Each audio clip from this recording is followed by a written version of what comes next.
Vous écoutez les matins éphémères sur les ondes de CKRL 89.1.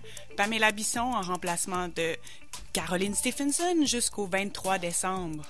Aujourd'hui, jeudi 29 octobre, plusieurs points de presse auront lieu avec différents ministres. Je vous en parle plus tard dans l'émission.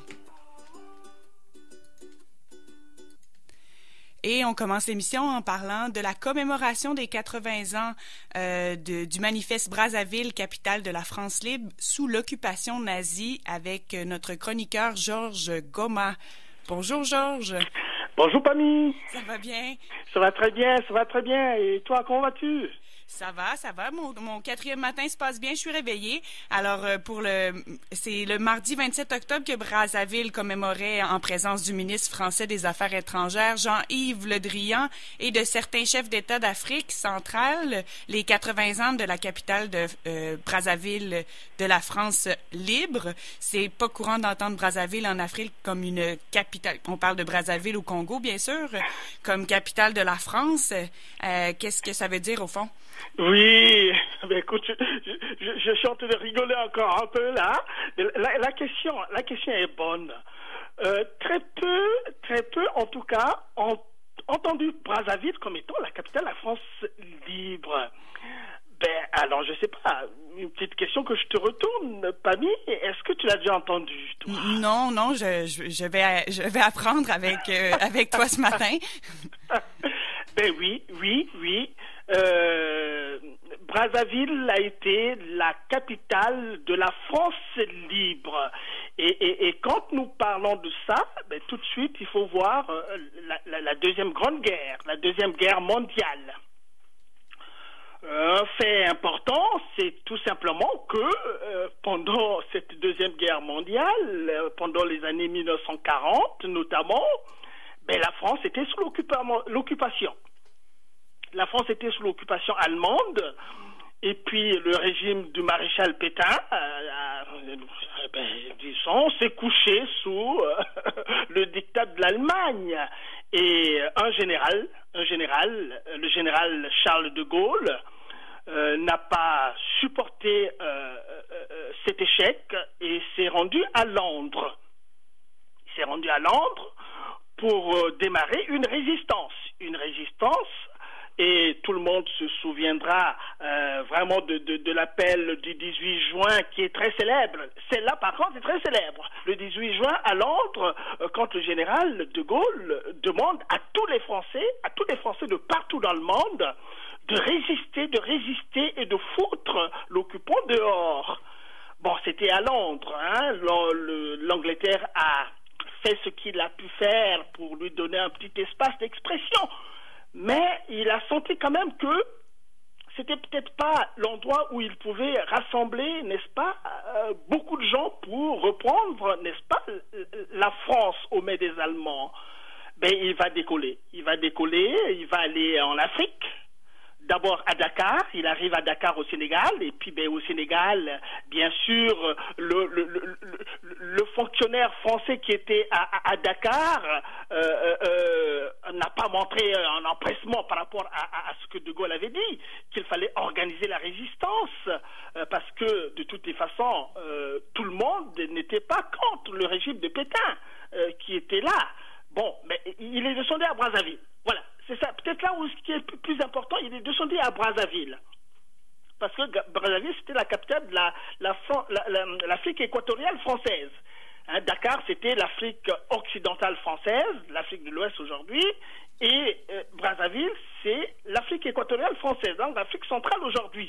Vous allez peut-être me trouver ignare, mais moi j'ai toujours pensé que le Congo c'était lié à la Belgique. Ah, ça c'est une très très bonne question aussi. Beaucoup de gens, encore voilà quelque chose aussi que beaucoup de gens confondent souvent. Il y a deux Congos en fait, Pammy. Il y a deux Congos.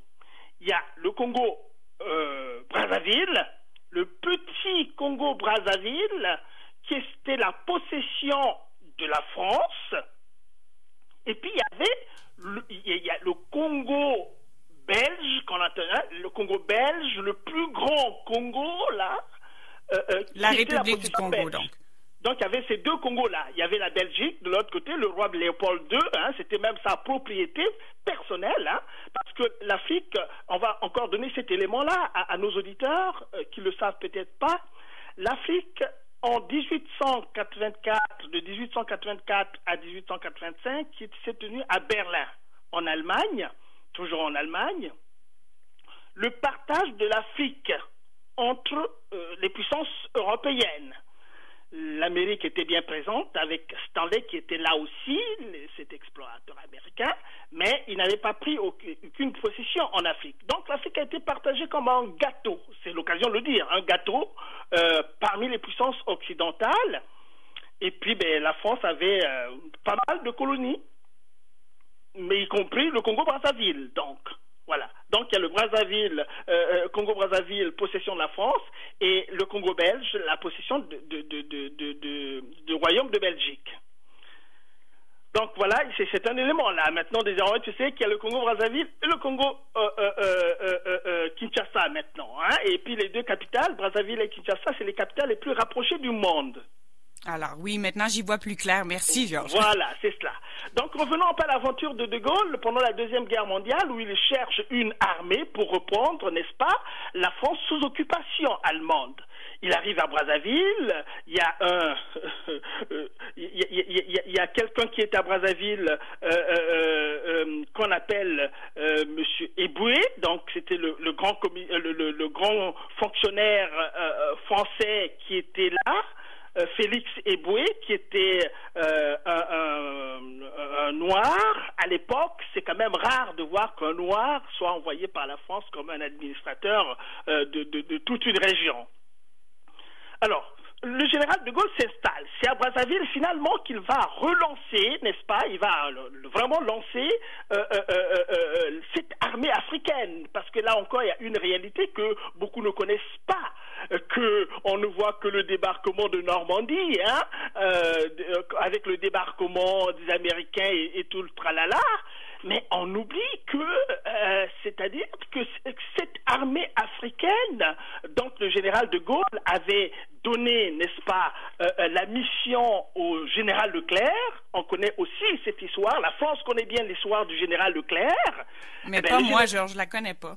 Ben voilà. Ben le général Leclerc, puisque la France est dans cet état-là, il s'organise comme il peut. Donc le général de Gaulle donne mission au général Leclerc, n'est-ce pas, d'organiser, n'est-ce pas, cette division africaine pour venir reprendre la France.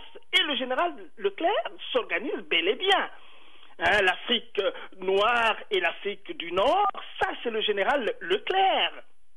Et que bien évidemment, il s'organise et monte à l'assaut, il remonte pour rentrer dans la France occupée par l'Allemagne. Et la division Leclerc est bien célèbre, hein? La deuxième division blindée du général Leclerc qui a fait un travail fou est rentré par le sud et remonté le mont jusqu'au mont là, c'était des zones très stratégiques et la France a été libérée. C'est vrai qu'il y a eu le coup de main du débarquement de Normandie qui a donné l'estocade à l'armée allemande. Donc le général de Gaulle était triomphant sur les Champs-Élysées. Et cet épisode-là, il faut que les gens savent cette image-là. Les Allemands marchant sur les Champs-Élysées, c'est une image que les Français n'ont que très rarement supportée. Ça, c'est clair et net que les Champs-Élysées, n'est-ce pas, le plus beau, ils disent, le plus beau, la plus belle avenue du monde, très symbolique de la félicité française. Voilà. Donc, il y a cette histoire-là qui est très forte et l'autre histoire assez pas glorieuse dans cette affaire-là, et beaucoup de gens ne le savent pas, puisqu'ils n'ont pas vu les Noirs marcher sur les Champs-Élysées, c'est que, malgré les Noirs qui ont libéré la France, pour marcher sur les Champs-Élysées, on les a écartés carrément. Donc il fallait blanchir, si tu veux, le bataillon qui a travaillé très fort pour reprendre la France sous le commandement du général Leclerc en ce temps-là. Donc voilà, donc la France libre, l'idée de la France libre, c'est tout cet activisme du général de Gaulle en Afrique et autour de Brazzaville. Hein? Parce que c'est quand même le 27 octobre que 1940, le fameux manifeste, le manifeste de Brazzaville, il faut le dire comme ça, parce que quand on crée un manifeste, c'est qu'on se manifeste par rapport à une situation et on prend les actions qu'il faut, n'est-ce pas, pour aller de l'avant par rapport à cette situation qui était la Deuxième Guerre mondiale et surtout la France sous l'occupation. Voilà. Et donc, est-ce que le président Macron a participé à ces commémorations? Ah, ben écoute, ça c'est une très très très bonne question parce que, Brazzaville aussi de son côté a eu son histoire propre, hein, parce que, il y a eu les indépendances aussi dans les années 60, notamment le Congo-Brazzaville, c'est 1960, a pris l'indépendance, les Français sont partis, les Français sont devenus les anciens colons, et que les acteurs africains nouvellement indépendants devaient s'organiser. Mais le Congo s'est organisé également, hein, avec une histoire politique assez violente, il faut le dire, assez violente, puisque de 1960 jusqu'à 1979, le Congo a vu se succéder 1, 2, 3, 4 présidents, voire même 5 présidents de la République, parce qu'il y a eu une instabilité politique assez forte, un peu comme la France aussi.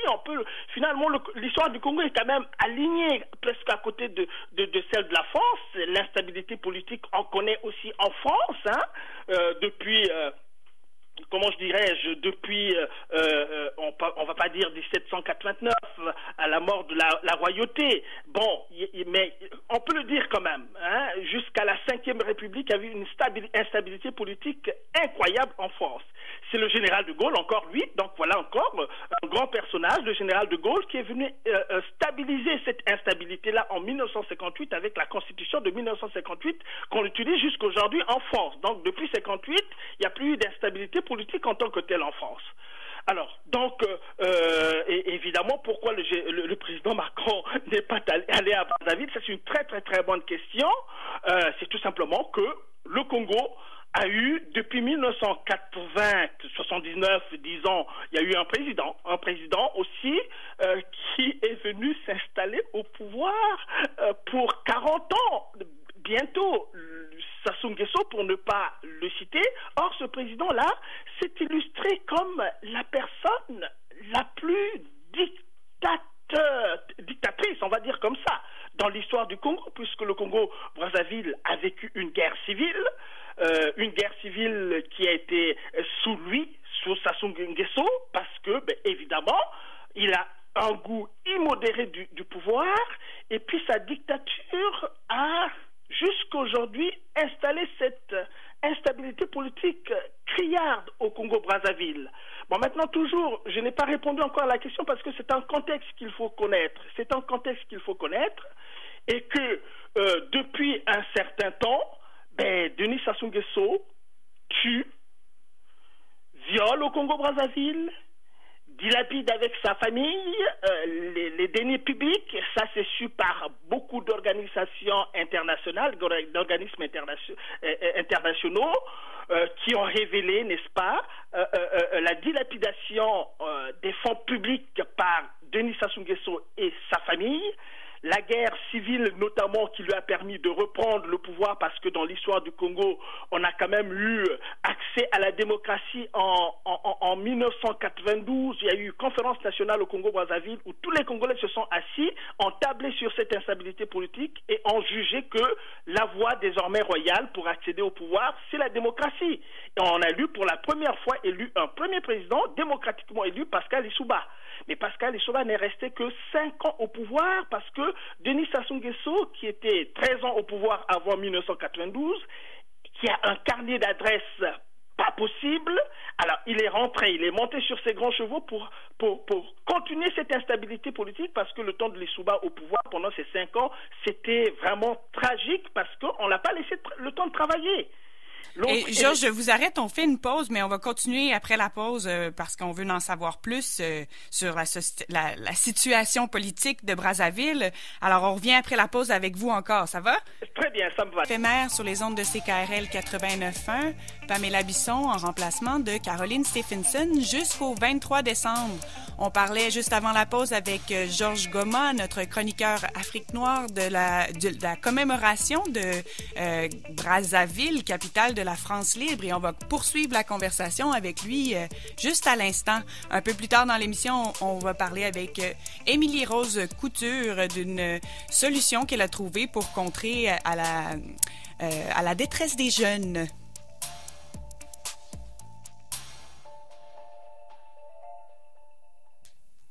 Et rebonjour Georges. Rebonjour Pamie. Je vous ai coupé la parole, alors... Oui, mais il n'y a pas de problème. Mais on va continuer donc rapidement pour aller directement à la question que tu avais posée. Le président français n'est pas à un événement comme celui-là. Bon, maintenant, je ne sais pas s'il y a une volonté manifeste de la France de ne jamais, n'est-ce pas, faire la publicité au cours de l'événement du fait que Brazzaville soit la capitale de la France libre, mais les fins connaisseurs connaissent cette histoire-là. Bon, donc un tel événement, c'est quand même... beaucoup d'années, hein? Donc c'est quand même 80 ans qu'on commémore ce manifeste de Brazzaville, capitale de la France libre. Dans l'histoire de la France, quand même, ça devait être un gros morceau, parce que c'est la libération de la France qui était sous l'occupation allemande. Brazzaville, depuis bientôt très longtemps, n'a pas reçu la visite d'un président français. Et pour cause, le dernier président français à s'être aventuré à Brazzaville, c'était Nicolas Sarkozy. Mais Nicolas Sarkozy est parti du pouvoir depuis 2012, à ce que je pense. Donc voilà, il y a une raison à ça. Il y a une raison à ça, c'est tout simplement que beaucoup de pays ne sont pas d'accord avec la façon dont Sassou mène son pays sous la dictature où il emprisonne tous les opposants politiques. Il y en a qui sont assassinés, il y en a qui sont en exil. Et puis, l'économie, le Congo, c'est quand même 4 millions d'habitants seulement. C'est le 3e ou le 4e producteur du pétrole en Afrique noire. Et le Congo est parmi les pays les plus endettés du monde. Donc, Denis Sassou Nguesso n'en fait qu'à sa tête. Bon, avait des bons rapports avec la France, on ne peut pas le dire, ne peut pas l'esquiver non plus. La France, sous Denis Sassou Nguesso, a beaucoup prospéré, notamment dans l'exploitation du pétrole congolais en tant que tel. Et puis, la France, ma foi, dans tous les événements politiques du Congo, a manifesté d'une manière ou d'une autre son soutien à Denis Sassou Nguesso. Mais à côté, Sassou Nguesso, c'est un personnage très infréquentable par rapport à sa façon de faire la politique en Afrique. Tout le monde le sait. Et d'autres vont jusqu'à le comparer à Hitler parce que il a soumis sa propre population à des bombardements d'artillerie lourde, des armes lourdes de guerre, la région du Poul notamment. On n'a jamais vu ça en Afrique, un pays qui se retourne quand une de ces régions se met à bombarder alors qu'aucune armée étrangère n'a attaqué le Congo-Brazzaville. Donc il y a tout ça qui fait que le Congo soit vraiment un pays infréquentable. Et puis François Hollande ne sait pas, malgré les invitations de Denis Sassou Nguesso, il n'est pas allé au Congo-Brazzaville. Macron également a reçu en bonne et forme son invitation, mais il s'est pas rendu au Congo-Brazzaville. Mais il a envoyé son ministre des Affaires étrangères, Le Drian. En tout cas, c'est lui le commis qui sert un peu, n'est-ce pas, qui continue à entretenir cette relation-là, parce que le Congo, producteur de pétrole, intéresse la France aussi, au moins sur le plan des intérêts. Donc c'est ça qui fait que Macron ne s'est pas rendu. Mais si c'était rendu, je pense quand même que ça allait être une tâche vraiment très indélébile par rapport à la France sur le Congo-Brazzaville. Et M. Le Drian a appelé les États africains à faire bloc avec elle face aux tentatives de prédation. Qu'est-ce que ça veut dire en réalité? Mais voilà, ça c'est aussi une trouvaille. Mais il fallait que M. Le Drian puisse avoir quelque chose à dire. J'ai souvent l'habitude de dire que l'Afrique, pas seulement le Congo-Brazzaville. L'Afrique est semblable à une belle femme à la poitrine généreuse, très très très belle, et que tous les hommes dans le monde entier veulent courtiser. L'Afrique est le continent certainement le plus doté en matières premières, en ressources naturelles. Ça, tout le monde le sait également. Et donc, il y a la convoitise de beaucoup d'autres nations par rapport à l'Afrique. On sait très bien que les États-Unis, qui ne s'étaient pas intéressés à l'Afrique historiquement parlant après la traite négrière, qui a permis à l'Amérique d'être ce qu'il est aujourd'hui, c'est-à-dire une grande puissance. L'Amérique, on peut le dire sans peur de le dire, puisque c'est la vérité, 400 ans d'esclavage a permis à l'Amérique d'être cette puissance-là. Bon, maintenant, il n'y a pas que les États-Unis qui lorgnent du côté de l'Afrique, mais il y a la Chine aussi. La Chine, absolument. Tu m'as dévancé, Pammy, et c'est tout à fait juste. Surtout la Chine qui fait trembler tout le monde, finalement. Hein, parce que quand on parle de la Chine en Afrique, on condamne, on dit que non, mais c'est même des prédateurs, parce que c'est ce qu'il a utilisé, hein, Monsieur Le Drian. Hein, faire bloc avec elle. Donc l'Afrique doit faire bloc avec la France face aux tentatives de prédation. Alors, prédation, le prédateur c'est qui? C'est la Chine. Le prédateur c'est qui? C'est l'Amérique. Le prédateur c'est qui? C'est l'Inde aussi. Hein? Le prédateur aussi, c'est le Brésil aussi, quelque part. Les BRICS, c'est ce qu'on appelle les BRICS, hein, les puissances émergentes à côté des grandes puissances que l'on connaît, qui sont dans la CDE, les puissances occidentales. Donc, il y a tout ce monde-là qui s'intéresse. Le Japon aussi, pendant que nous y sommes. Donc, il y a beaucoup d'États qui s'intéressent à l'Afrique pour ses matières premières, malheureusement. C'est ça que nous disons, malheureusement. Et la grande question, c'est comment les pays africains pourraient-ils sortir de toutes ces influences extérieures-là pour tirer son épingle du jeu et être autonome? Oui, mais l'Afrique doit se souder. Je pense que l'Afrique doit se souder. D'abord. L'Afrique doit être très consciente de ce qu'elle est aujourd'hui, parce que un continent très très riche comme ça, qui est en même temps le continent le plus pauvre, il y a besoin que les Afriques puissent parler d'une seule voix, qu'il ait prendre conscience d'abord de l'état dans lequel. Regardez un peu l'immigration. L'immigration, c'est toujours l'Afrique, hein, les Africains qui vont en immigration, qui crèvent dans la Méditerranée. Tout le monde veut sortir d'Afrique. C'est comme quelque part aussi, on a comme, je veux dire aussi, les pays qui envient l'Afrique, c'est comme s'ils veulent vider l'Afrique de tous ces êtres humains pour n'avoir que la terre africaine, pour avoir les minéraux à exploiter. On peut voir aussi sous cet angle-là, puisque si on pouvait, le reste du monde pouvait aider l'Afrique à sortir de la pauvreté ou que sais-je encore, ils utilisaient d'autres méthodes, comme la démocratie, renforcer la démocratie dans nos États.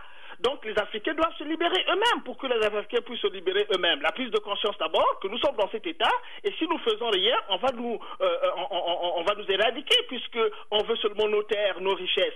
La prise de conscience, et se construit une morale collective aussi, la morale collective, puisque dès qu'on a pris conscience que nous sommes dans cet état et que pour tirer notre épingle du jeu, comme tu poses la question là, Pammy, eh bien, on va construire une morale collective. La morale collective, c'est que les Africains fassent plutôt bloc contre, par contre, je ne voudrais pas dire contre, mais par rapport à toutes ces puissances qui s'intéressent à l'Afrique et qu'il y ait des rapports de partenaires en tant que tels.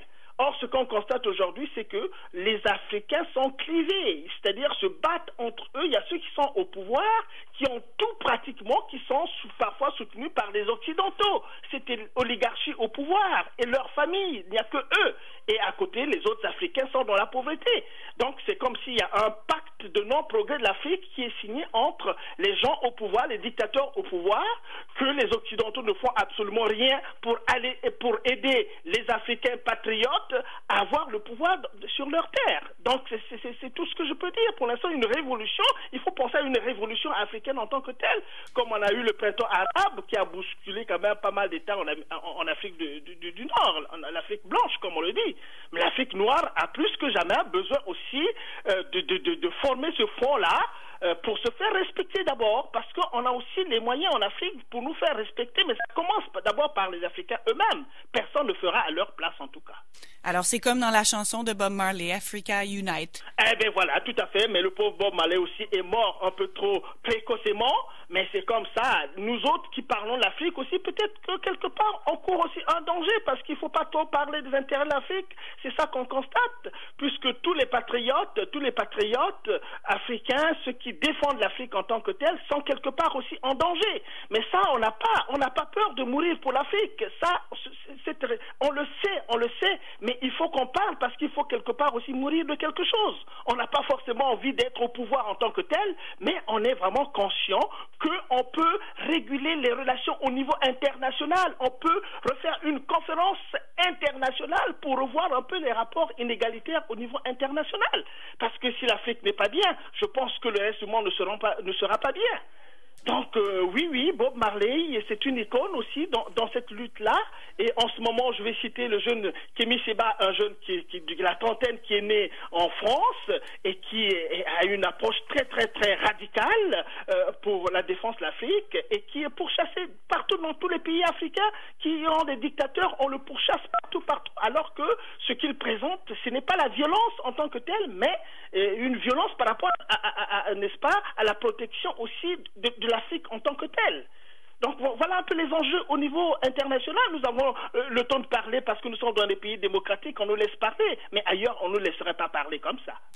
Merci beaucoup pour votre engagement envers le continent africain, Georges Goma. Ça me touche beaucoup et je vous souhaite une excellente journée. On se reparle bientôt. Merci beaucoup, Pammy, et bonne journée à toi également. Bye on bye. se voit dans 2 semaines. Oui, au revoir. Alors, c'était Georges Goma pour sa chronique Afrique noire.